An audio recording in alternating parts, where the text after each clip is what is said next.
ನೆನೆಯಷ್ಟೇ ನಿವೃತ್ತ ಡಿಜಿಐಜಿಪಿ ಓಂ ಪ್ರಕಾಶ್ ಅವರ ಭೀಕರ ಕೊಲೆ ಆಗಿತ್ತು. ಈ ಪ್ರಕರಣ ಸಂಬಂಧ ಪತ್ನಿ ಪಲ್ಲವಿ ಮಗಳ ಕೃತಿಯನ್ನ ವಿಚಾರಣೆ ನಡೆಸುವಂತಹ ಸಾಧ್ಯತೆ ಇದೆ. ಈಗ ಆಲ್ರೆಡಿ ಅವರನ್ನ ವಶಕ್ಕೆ ಪಡ್ಕೊಳ್ಳಲಾಗಿತ್ತು. ಅವರನ್ನ ಮಹಿಳಾ ಸಾಂತ್ವನ ಕೇಂದ್ರದಿಂದ ಕರ್ಕೊಂಡು ಬಂದು ಇವತ್ತು ವಿಚಾರಣೆ ನಡೆಸುವಂತಹ ಸಾಧ್ಯತೆ ಇದೆ. ಮೊದಲಿಗೆ ಮೆಡಿಕಲ್ ಟೆಸ್ಟ್ ಅನ್ನ ಪೊಲೀಸರು ಮಾಡ್ತಾರೆ.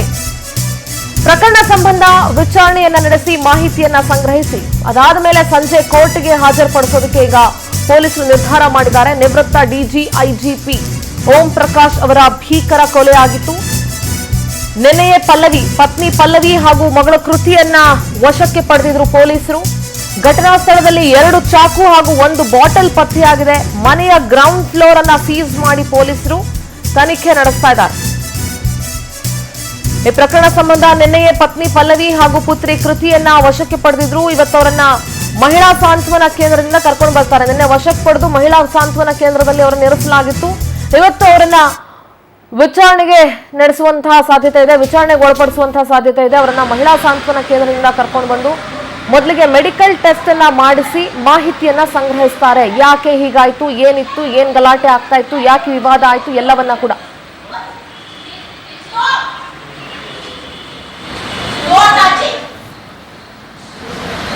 ನೋಡಿ. ಸದ್ಯ ದೃಶ್ಯಗಳನ್ನ ಗಮನಿಸ್ತಾ ಇದ್ದೀರಿ. ಕೊಲೆ ನಡೆದ ಸಂದರ್ಭದಲ್ಲಿ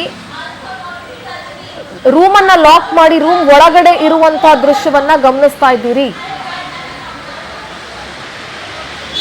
ಓಂ ಪ್ರಕಾಶ್ಗೆ ಸುಮಾರು 8 ರಿಂದ 10 ಬಾರಿ ಚಾಕುವಿನಿಂದ ಇರಿಯಲಾಗಿದೆ. ಎದೆ, ಹೊಟ್ಟೆ ಹಾಗೂ ಕೈಗೆ ಭಾಗಕ್ಕೆ ಬಲವಾಗಿ 8 ರಿಂದ 10 ಬಾರಿ ಚಾಕುವಿಂದ ಇರಿದಿದ್ದಾರೆ. ಹೊಟ್ಟೆ ಭಾಗಕ್ಕೆ ಸುಮಾರು 4 ರಿಂದ 5 ಬಾರಿ ಚಾಕುವಿನಿಂದ ಇರಿಯಲಾಗಿದೆ. ಹೊಟ್ಟೆ ಭಾಗಕ್ಕೆ ಹೆಚ್ಚು ಬಾರಿ ಚಾಕು ಇರಿದಿರೋದ್ರಿಂದ ಹೆಚ್ಚು ರಕ್ತಸ್ರಾವ ಆಯಿತು. ಮನೆ ಕೆಳಗಿನ ಮಹಡಿಯ ತುಂಬೆಲ್ಲ ನೆತ್ತರು ಹರಿದಿದೆ. ಸುಮಾರು 15 ರಿಂದ 20 ನಿಮಿಷ ಓಂ ಪ್ರಕಾಶ್ ಅವರು ಒದ್ದಾಡ್ತಾ ಇದ್ರು. ಆ ಒದ್ದಾಟ ನೋಡ್ತಿದ್ರು ಕೂಡ ಪತಿಯ ನರಳಾಟ ನೋಡ್ತಾ ಪತ್ನಿ ಪಲ್ಲವಿ ಹಾಗೆ ನಿಂತ್ಕೊಂಡಿದ್ರು. ಗಂಡನ ಸಾವಿನ ಬಳಿಕ IPS ಅಧಿಕಾರಿಗೆ ಕರೆ ಮಾಡಿದ್ರಂತೆ ಪತ್ನಿ ಪಲ್ಲವಿ. ಕೊಲೆ ಮಾಡಿರೋ ವಿಚಾರವನ್ನ ತಿಳಿಸ್ತಾರೆ ಓಂ ಪ್ರಕಾಶ್ ಪತ್ನಿ ಪಲ್ಲವಿ. ಗಂಡ ಸಾವನ್ನಪ್ಪಿದ ಬಳಿಕ HSR ಲೇಔಟ್ ಠಾಣೆಗೆ ಕರೆಯನ್ನ ಮಾಡಿ ಕೊಲೆ ಮಾಡಿರುವಂತಹ ವಿಚಾರವನ್ನ ತಿಳಿಸ್ತಾರೆ. ನೋಡಿ, ದೊಡ್ಡ ದೊಡ್ಡ ಸ್ಥಾನವನ್ನ ಸಮಾಜದಲ್ಲಿ ದೊಡ್ಡ ಸ್ಥಾನವನ್ನ ಅಲಂಕರಿಸಿರೋರ ಮನೆಯಲ್ಲೇ ಈ ರೀತಿ ಆಗ್ಬಿಟ್ರೆ ಗಂಡ ಹೆಂಡತಿಯ ನಡುವೆ ಸಾಮಾನ್ಯ ವರ್ಗದ ಜನರ ಪರಿಸ್ಥಿತಿ ಏನಾಗಬೇಕು? ಅದು ಆಸ್ತಿ ವಿಚಾರಕ್ಕಿರ್ಬೋದು, ಮತ್ತೊಂದು ವಿಚಾರಕ್ಕಿರ್ಬೋದು, ಏನೇ ಆಗಿರ್ಲಿ, ಇಂಥ ಉನ್ನತ ಹುದ್ದೆಯನ್ನ ಅಲಂಕರಿಸಿ ನಿವೃತ್ತಿಯನ್ನ ಹೊಂದಿ ಆರಾಮಾಗಿ ರಿಟೈರ್ಡ್ ಲೈಫ್ ಅನ್ನ ನೋಡ್ಬೇಕಾದಂತಹ ಸಂದರ್ಭದಲ್ಲಿ ಇಂಥ ದೊಡ್ಡ ಕುಟುಂಬಗಳಲ್ಲಿ, ಸಮಾಜದಲ್ಲಿ ಒಂದು ದೊಡ್ಡ ಸ್ಥಾನದಲ್ಲಿರುವಂತಹವರ ಕುಟುಂಬಗಳಲ್ಲೇ ಈ ರೀತಿ ಆಗ್ಬಿಟ್ರೆ ಇನ್ನು ಸಾಮಾನ್ಯ ವರ್ಗದ ಗಂಡ ಹೆಂಡತಿಯಲ್ಲಿ ಹೇಗಿರಬೇಕು? ಇತ್ತೀಚಿನ ದಿನಗಳಲ್ಲಿ ನೀವು ಗಮನಿಸ್ತಾ ಇರಬಹುದು, ಬಹಳಷ್ಟು ಗಂಡ ಹೆಂಡತಿಯ ನಡುವೆ ಮನಸ್ತಾಪ, ಮುನಿಸೋದು ಎಲ್ಲವೂ ಕೂಡ ಕೊಲೆಯಲ್ಲಿ ಅಂತ್ಯ ಆಗ್ತಾ ಇದೆ. ಇದು ದೊಡ್ಡ ದುರಂತ. ಆ ಸಂಬಂಧಕ್ಕಿರುವಂತಹ ವ್ಯಾಲ್ಯೂನೇ ಕಳೆದು ಹೋಗ್ತಾ ಇದೆ. ರಿಟೈರ್ ಆಗಿದ್ರು ಓಂ ಪ್ರಕಾಶ್ ಅವರು ಅಂತಂದ್ರೆ ಸುಮಾರು ಎಷ್ಟು ವರ್ಷಗಳ ವೈವಾಹಿಕ ಜೀವನವನ್ನ ಅವ್ರು ಕಂಡಿರ್ತಾರೆ ಅಂತ ನೀವು ಗಮನಿಸಬಹುದು. ಊಟಕ್ಕೆ ಕುಳಿತಿದ್ದಾಗಲೇ ದಾಳಿ ಮಾಡಿದ್ರು ಪತ್ನಿ ಪಲ್ಲವಿ. ಕಣ್ಣಿಗೆ ಖಾರದ ಪುಡಿಯನ್ನ ಎರಚಿ ಅಡುಗೆ ಎಣ್ಣೆಯನ್ನ ಸುರಿದು ಕೊಲೆ ಮಾಡಿದ್ದಾರೆ. ರಕ್ತದ ಮಡುವಿನಲ್ಲಿ ನರಳಿ ಓಂ ಪ್ರಕಾಶ್ ಪ್ರಾಣ ಬಿಟ್ಟಿದ್ದಾರೆ. ಮುಖಕ್ಕೆ ಬೆಡ್ಶೀಟ್ ಸುತ್ತಿ ಚಾಕುವಿನಿಂದ ಇರಿದು ಕೊಲೆ ಮಾಡಿರುವಂತಹ ಮಾಹಿತಿ ಪೊಲೀಸರಿಗೆ ಸಿಕ್ಕಿದೆ. ಬೆಡ್ಶೀಟ್ ಸುತ್ತಕೊಂಡೇ ಹಾಲಲ್ಲಿ ಎಳೆದಾಡಿದ್ದಂತಹ ಮಾಹಿತಿ ಇದೆ. ಪೊಲೀಸರ ತನಿಖೆ ವೇಳೆ ಕೊಲೆಯ ಮಾಹಿತಿ ಇಷ್ಟು ಲಭ್ಯ ಆಗಿದೆ. ಕೊಲೆಗೆ ಬಳಸಿದಂತಹ 2 ಚಾಕು ಮತ್ತೆ 1 ಬಾಟಲ್ ಅನ್ನ ವಶಕ್ಕೆ ಪಡ್ಕೊಂಡಿದ್ದಾರೆ. ಬಹಳ ಭಯಂಕರವಾಗಿ ಕೇಳಲಿಕ್ಕೂ ಕೂಡ ಹಿಂಸೆ ಆಗುತ್ತೆ. ಹೆಂಗೆಲ್ಲ ಐಡಿಯಾ ಮಾಡ್ತಾರಪ್ಪ, ಇಷ್ಟು ವರ್ಷದ ವೈವಾಹಿಕ ಜೀವನ ಏನಾಗೋಯ್ತು? ಅಷ್ಟೊಂದು ಸಿಟ್ಟು, ಅಷ್ಟೊಂದು ಆಕ್ರೋಶ, ಪ್ರತಿಯೊಂದನ್ನು ಜೀವನದಲ್ಲಿ ಹಂಚಿಕೊಂಡು ಹೇಗೆಲ್ಲ ಬಾಳ್ವೆ ಮಾಡ್ಬೇಕಾದಂಥವ್ರು ಈ ರೀತಿ ಕೊಲೆ ಮಾಡ್ತಾರೆ ಅಂತ ಹೇಳಿದ್ರೆ, ಅದು ನರಳಿ ಸಾಯ್ತಾ ಇರ್ಬೇಕಾದ್ರೂ ನೋಡ್ಕೊಂಡು ನಿಂತಿರ್ತಾರೆ ಅಂತ ಹೇಳಿದ್ರೆ, ಹೆಂಡತಿ ಆಗ್ಲಿ ಗಂಡ ಆಗ್ಲಿ ಎಲ್ಲಿಗೆ ಬಂದು ನಿಂತ್ಕೊಂಡಿದ್ದಾವೆ ಸಂಬಂಧಗಳು ಅನ್ನೋದನ್ನ ನಾವು ಯೋಚನೆ ಮಾಡ್ಬೇಕು. ಊಟಕ್ಕೆ ಕುತ್ಕೊಂಡಿದ್ದಾಗ್ಲೇ ದಾಳಿ ಮಾಡ್ತಾರೆ ಪತ್ನಿ ಪಲ್ಲವಿ. ಕಣ್ಣಿಗೆ ಖಾರದ ಪುಡಿನ ಎರಚಿ ಅಡುಗೆ ಎಣ್ಣೆ ಸುರಿದು ಕೊಲೆ ಮಾಡಿದ್ದಾರೆ. ನೋಡಿ, ಇದು ಕೊಲೆಗೆ ಬಳಸಿದಂತಹ ಚಾಕುವನ್ನ ಗಮನಿಸ್ತಾ ಇದ್ದೀರಿ. 2 ಚಾಕು ಮತ್ತೆ 1 ಬಾಟಲ್ ಅನ್ನ ಈಗ ಪೊಲೀಸರು ವಶಕ್ಕೆ ಪಡ್ಕೊಂಡಿದ್ದಾರೆ. ಮೊದಲ ಹಂತದಲ್ಲಿ ಪೊಲೀಸರಿಗೆ ಒಂದಷ್ಟು ಮಾಹಿತಿ ಸಿಕ್ಕಿದೆ. ಮುಖಕ್ಕೆ ಬೆಡ್ಶೀಟ್ ಅನ್ನ ಸುತ್ತಿ ಚಾಕು ಇರಿದು ಕೊಲೆ ಮಾಡಿರುವಂತಹ ಮಾಹಿತಿ ಸಿಕ್ಕಿದೆ. ಬೆಡ್ಶೀಟ್ ಅನ್ನ ಸುತ್ತಬಿಟ್ಟೇನೆ ಹಾಲ್ ತುಂಬಾ ಎಳೆದಾಡಿರುವಂತ ಮಾಹಿತಿ ಇದೆ ನೋಡಿ, ಯಾವ ರೀತಿ ಕೊಲೆ ಮಾಡಿದ್ದಾರೆ ಅಂತ ಹೇಳಿ.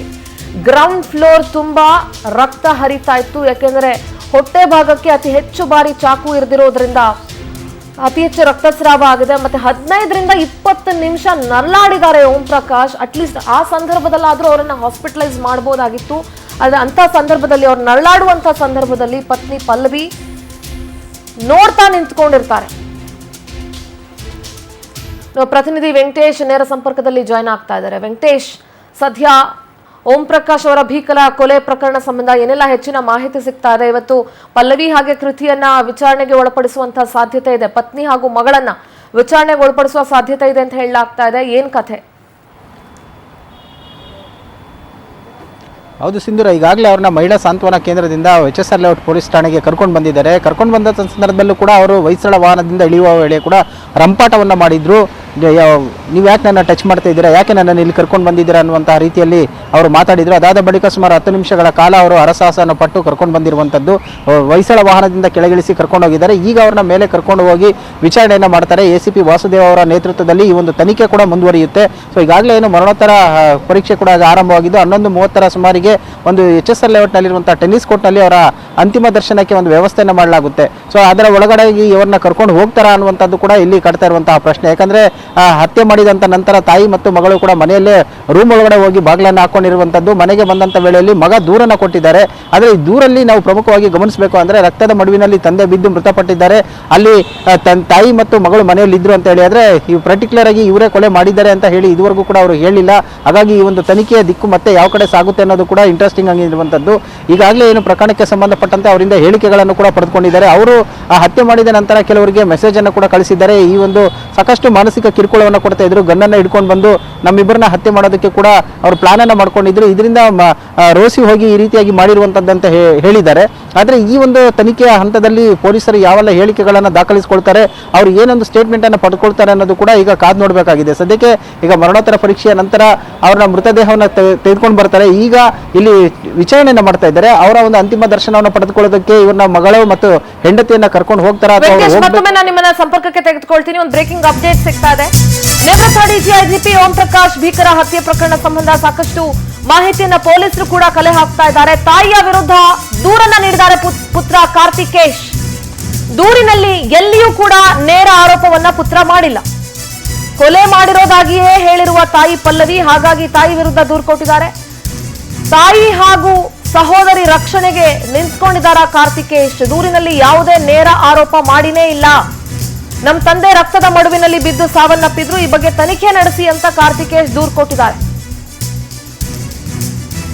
ದೂರಲ್ಲಿ ಎಲ್ಲಿಯೂ ಕೂಡ ನೇರವಾಗಿ ತಾಯಿಯ ಮೇಲೆ ಆರೋಪ ಮಾಡಿಲ್ಲ. ತಾಯಿನೇ ಹೇಳಿದ್ದಾರೆ ರಕ್ತದ ಮಡುವಿನಲ್ಲಿ ಬಿದ್ದು ಸಾಯ್ತಾ ಇದ್ರು ಅಂತ ಹೇಳಿ. ಹೀಗಾಗಿ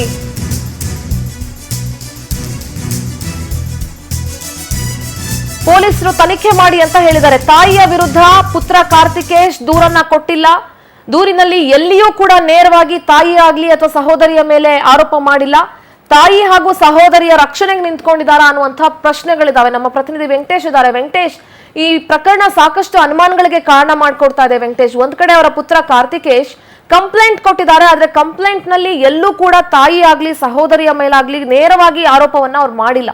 ಎಲ್ಲೊಂದ್ ಕಡೆ ತಾಯಿ ಹಾಗೂ ಸಹೋದರಿಯ ಸೇಫ್ ಗಾರ್ಡ್ ಮಾಡೋದಕ್ಕೆ ನಿಂತ್ಕೊಂಡಿದ್ದಾರಾ ಅನ್ನುವಂಥ ಪ್ರಶ್ನೆಯ ಜೊತೆಗೆ ಇದು ಕುಟುಂಬದ ವೈಮನಸ್ಸು ಅಥವಾ ಕುಟುಂಬದ ಒಂದಷ್ಟು ಕಲಹಗಳ ಕಾರಣಕ್ಕೆ ಈ ಕೊಲೆ ಆಗಿದೆ ಅನ್ನೋದು ಮೇಲ್ನೋಟಕ್ಕೆ ಗೊತ್ತಾಗ್ತಾ ಇದೆ. ಬಟ್ ಹೆಚ್ಚಿನ ವಿಚಾರ ಏನಿದೆ ವೆಂಕಟೇಶ್? ಹೌದು ಸಿಂಧು, ಯಾಕಂತ ಹೇಳಿದ್ರೆ ಈ ಒಂದು ಕೊಲೆ ಆದಂಥ ಸಂದರ್ಭದಲ್ಲಿ ಮನೆಗೆ ಬಂದಾಗ ಮಗ ತಂದೆ ರಕ್ತದ ಮಡುವಿನಲ್ಲಿ ಬಿದ್ದಿದ್ರು. ಸೊ ಹಾಗಾಗಿ ಅವರ ಹತ್ಯೆ ಆಗಿದೆ ಅಂತ ಹೇಳ್ತಾ ಇದ್ದಾರೆ. ಆದರೆ ನೇರವಾಗಿ ಕೂಡ ತಾಯಿ ಅಥವಾ ಸಹೋದರಿ ಏನಿದ್ದಾರೆ ಅವರು ಕೊಲೆ ಮಾಡಿದ್ದಾರೆ ಅಂತ ಹೇಳಿ ಎಲ್ಲೂ ಕೂಡ ಅವರು ಹೇಳ್ತಾ ಇಲ್ಲ. ಅಂದರೆ ಕೊಲೆ ಆಗಿದೆ ಸಂದರ್ಭದಲ್ಲಿ ಮನೆಯಲ್ಲಿ ತಾಯಿ ಮತ್ತು ತಂಗಿ ಇದ್ರು ಅಂತ ಹೇಳಿದ್ದಾರೆ. ಹಾಗಾಗಿ ಈ ಒಂದು ಘಟನೆಗೆ ಸಂಬಂಧಪಟ್ಟಂತೆ ಒಂದು ಕಡೆ ಇಲ್ಲಿ ತಾಯಿ ಮತ್ತು ಸಹೋದರಿಯನ್ನು ರಕ್ಷಣೆ ಮಾಡಿಕೊಳ್ಳುವಂಥ ಕೆಲಸಕ್ಕೆ ಕೂಡ ಮುಂದಾಗಿದ್ದಾರೆ ಅನ್ನುವಂಥದ್ದು ಕೂಡ ಕಾಡುವಂಥದ್ದು. ಯಾಕಂದರೆ ಹಿಂದೊಮ್ಮೆ ಕೂಡ ಒಂದು ಯುವತಿಯ ಜೊತೆ ಅನೈತಿಕ ಸಂಬಂಧ ಇದ್ದಂಥ ಸಂದರ್ಭದಲ್ಲಿ ಅವರು ಬಂದು ಮನೆ ಹತ್ರ ಗಲಾಟೆಯನ್ನು ಮಾಡ್ತಾರೆ. ಆ ಸಂದರ್ಭದಲ್ಲಿ ಒಂದು ಕೇಸ್ ಕೂಡ ಯುವತಿ ವಿರುದ್ಧ ದೂರು ದಾಖಲಾಗುತ್ತೆ.